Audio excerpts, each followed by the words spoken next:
Russia face any consequences if Vladimir Putin does not agree to stop the war after your meeting on Friday? Yes, they will.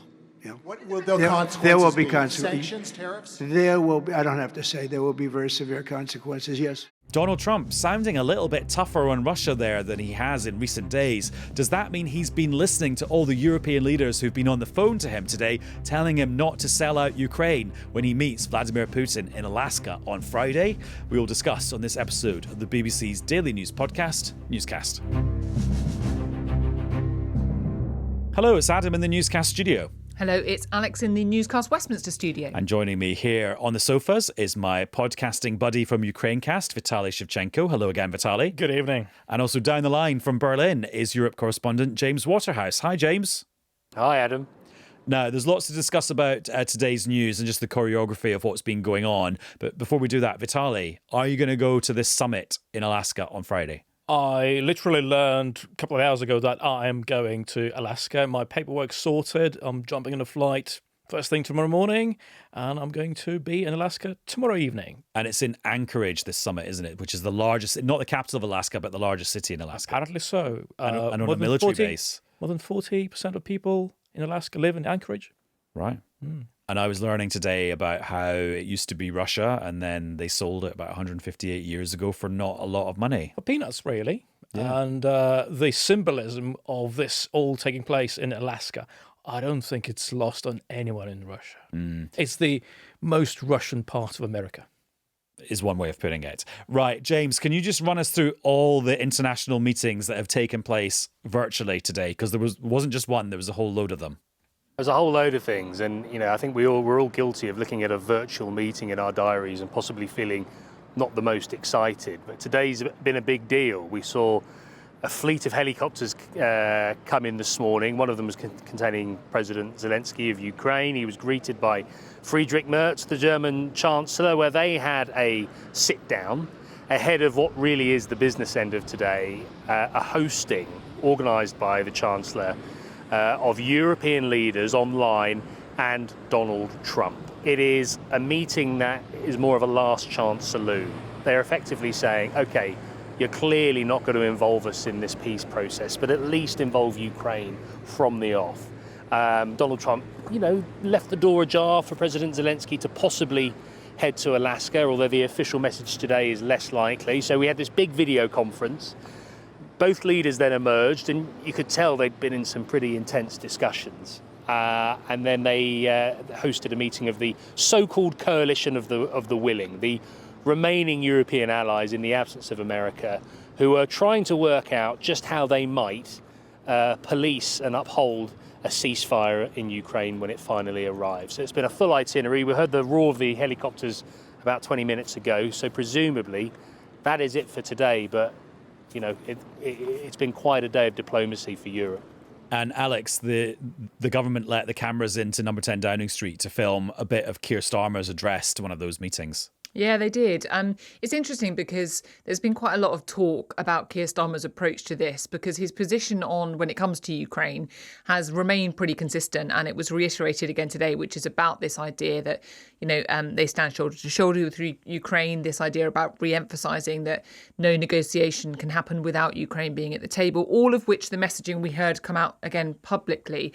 But what we haven't seen is so much of Kier Starmer standing in front of the cameras and sort of issuing messages publicly to Donald Trump or anything else. It's all been very much the approach he's taken throughout, which is this kind of I think number 10 would see it as a sort of quiet diplomacy. But we had this moment when the cameras were let in and he was sat at the table in Downing Street and he was virtually addressing Emmanuel Macron and some of the others who were taking part in this coalition of the willing.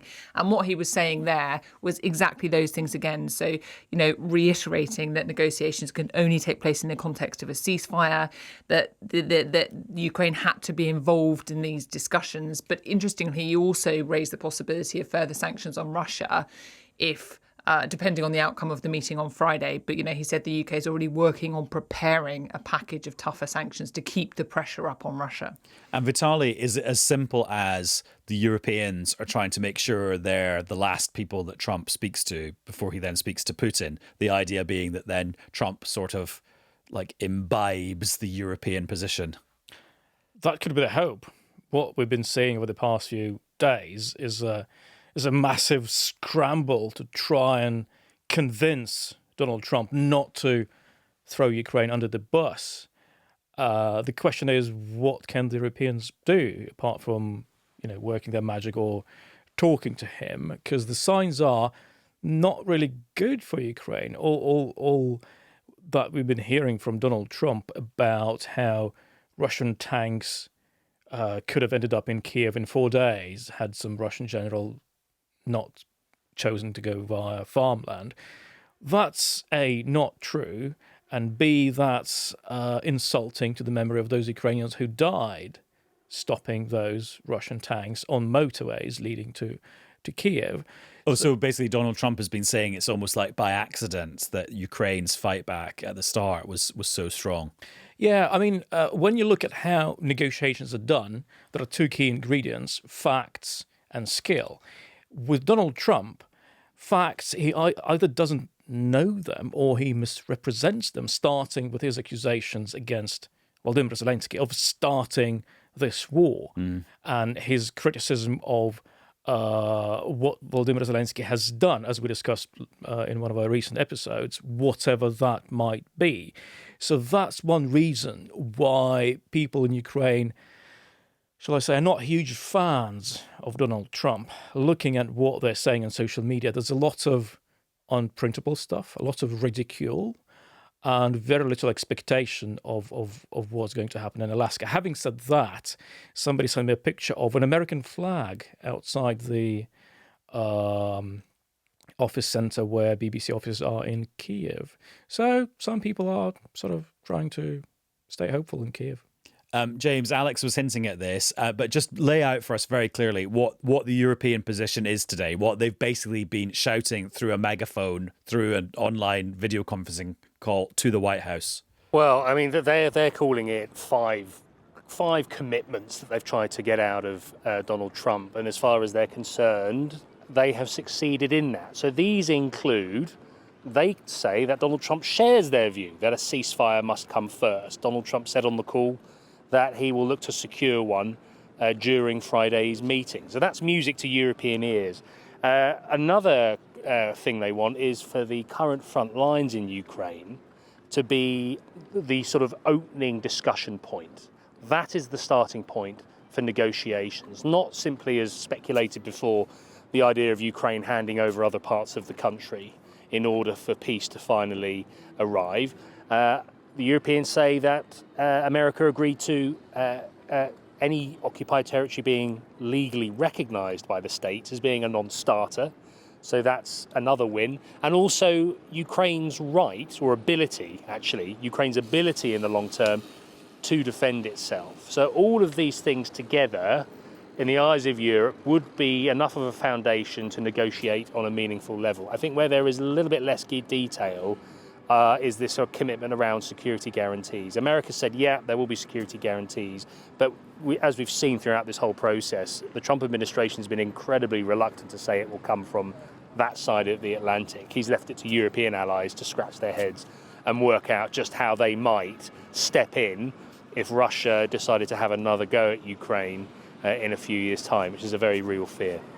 Vitaly, just explain to us why Ukraine is okay with the idea of freezing the conflict on the current front lines, because that seems very different to the old Ukrainian position of that they would fight to get every bit of territory back. Well, the very, very, very old Ukrainian position was victory rather than peace. Then it shifted towards peace. And now they're talking about, well, let's try and stop the killing. It's as simple as that. Let's stop the murder. So any ceasefire, any halt in hostilities along the contact line is a win in terms of saving people's lives.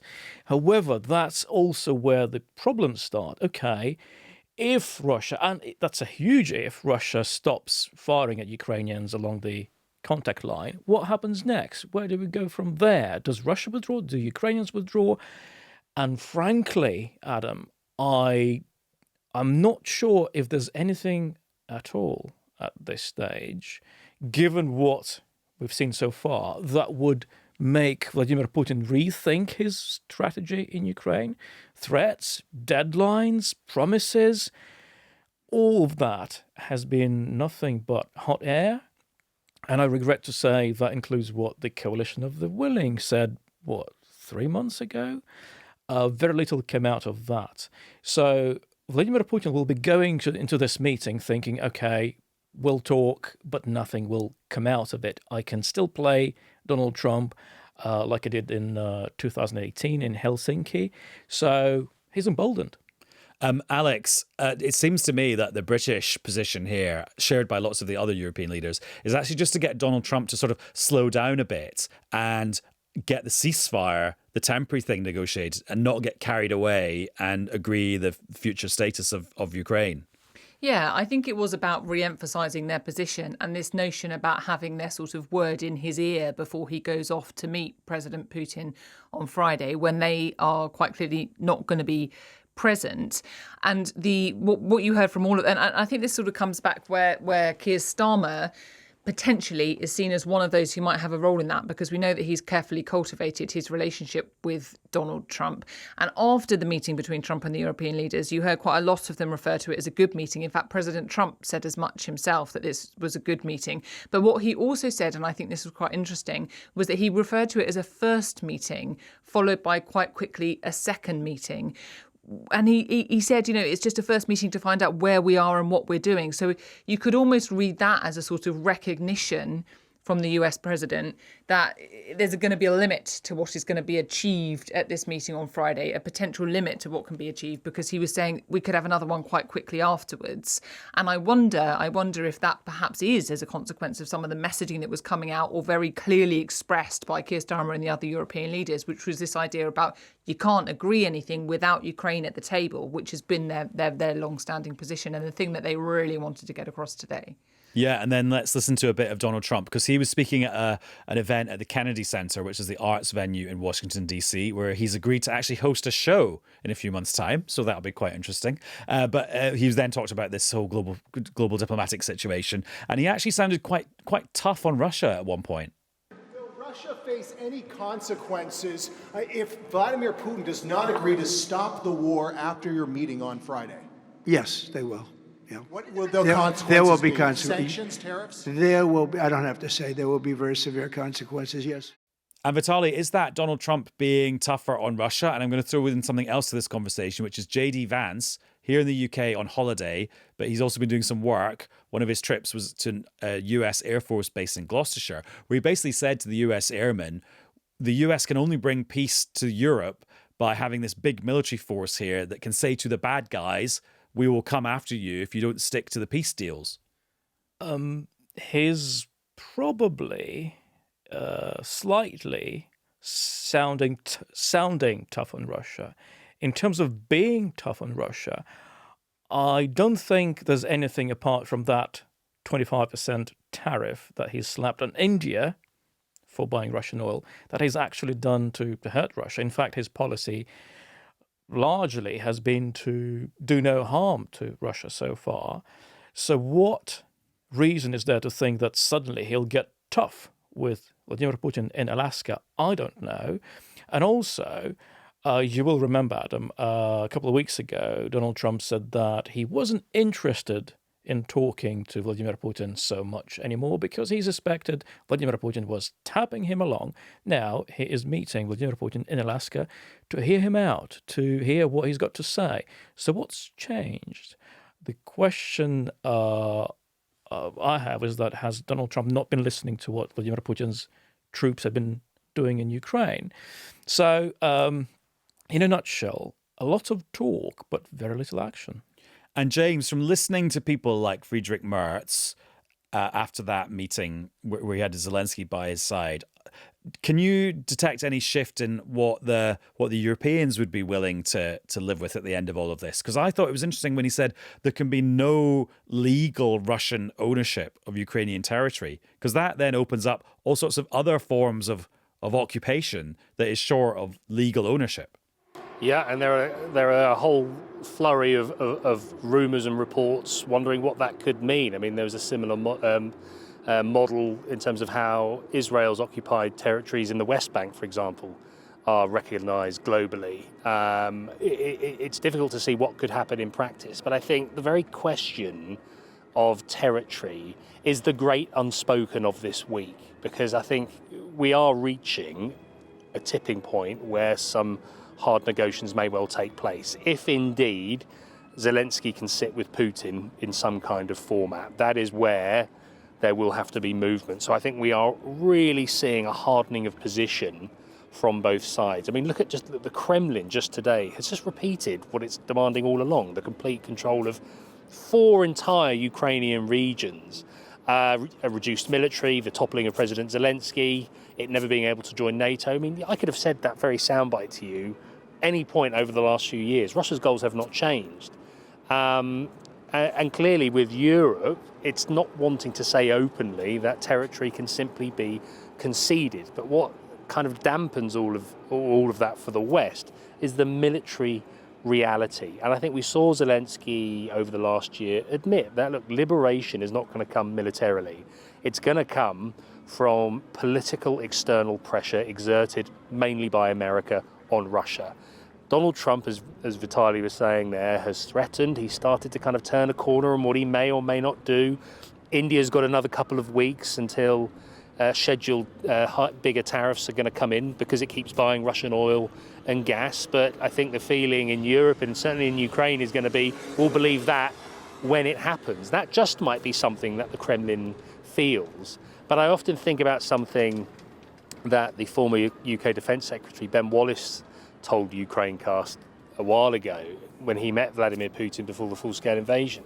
He said, you're dealing with a Russian leader who is in legacy mode. He is someone who is trying to restore what he sees as lost influence from the collapse of the Soviet Union. He is someone who doesn't believe in the existence of Ukraine as a country, nor the individual right of Ukrainians to identify as such. So when you're dealing with that as an opening gambit, I think the external pressure required to alter that in some way would be immense. And at the moment, I think there is a background fear as far as Ukraine and Europe is concerned, that threshold is nowhere near being met, despite the advances we're seeing in dialogue. Vitaly? As Ben Wallace said, restoring Russia's influence, however Putin sees it, is a key ambition for Vladimir Putin. And I'm sure meeting with the American president face-to-face, one-on-one, as an equal, is a huge part of restoring that lost influence as Vladimir Putin sees it. So one huge objective reached. Right, James, before we lose you, anything else you want to observe about today? I've never known such an eventful remote meeting. I mean, before I was working across Europe this summer, everyone was saying politics goes on hold. And it's been anything but. Fueled, yes, by the war in Ukraine, but this sudden announcement by Donald Trump that he's accepted an invitation by the Kremlin to meet in Alaska. It is a meeting that, however way you look at it, will be significant, but it's just got everyone scrambling in this part of the world. I just wonder that this whole strategy about Europe being the last voice in Trump's ear before he speaks to Putin, yeah, fine, then have your meeting on Thursday night or Friday morning. Like, there's several hours between now and when Trump meets Vladimir Putin in which he can speak to lots of other people. And that's the problem. They've got this nice package now, these agreements, and they're very keen to say, look, there was progress today. There's a lot can happen, not least when the meeting starts in Alaska. And I think that's part of the reason that, they were so keen. I mean, you're completely right on the time frame. And there's no illusion among the European leaders who are sitting around the table today, albeit virtually, that they are dealing with a volatile president. And, we are having this conversation on Wednesday. That meeting isn't happening until Friday. A lot can change between now and then. The politics of this was obvious. What they were attempting to do was, and they said it, quite bluntly, they were attempting to present a really united front and remind President Trump, not alienate him or offend him in any way or rile him, but also just remind him of their position when it comes to Ukraine and the fact that they wanted to show that they are united around it. But as you say, 48 hours is an awfully long time, particularly when it comes to a president that we know who can change his mind quite quickly. And also the fact is that they've not been able to stop Donald Trump from meeting Vladimir Putin. I really don't think they are terribly excited about this meeting. Take Friedrich Merz, for example. A couple of months ago, he said that the means of diplomacy are exhausted. Has his opinion changed now? I don't think so. And his predecessor, Olaf Scholz, he was also not a fan of talking to Vladimir Putin. And other European leaders, there's a really good reason why they didn't want to speak to Vladimir Putin, meet him, because they quite simply didn't want to be seen in the same room shaking hands with somebody whose army was committing atrocities in Ukraine on such a massive, massive scale. So I think this past history of European lack of engagement with Vladimir Putin, I think it tells us that they're still not huge fans of Donald Trump doing it. Vitaly, thank you very much and safe travels over the next few days. Thanks very much. Yeah, when do you have to set off? First thing tomorrow morning. I'm going to be really sleepy. Okay, and James, thanks to you in Berlin. Thanks, Adam. Thanks, guys. And Alex, just before you go, going back to JD Vance's working holiday in the UK, did you see the post on social media from Tom Skinner, hanging out with JD Vance? So this is the guy that was on The Apprentice and has now become a sort of right-wing internet influencer. Yeah, I have no idea how that meeting came about, but I did see the picture. And the thing that struck me about it was that, Thomas Skinner had to put in that post, I was invited to a barbecue by the vice president. You don't say no.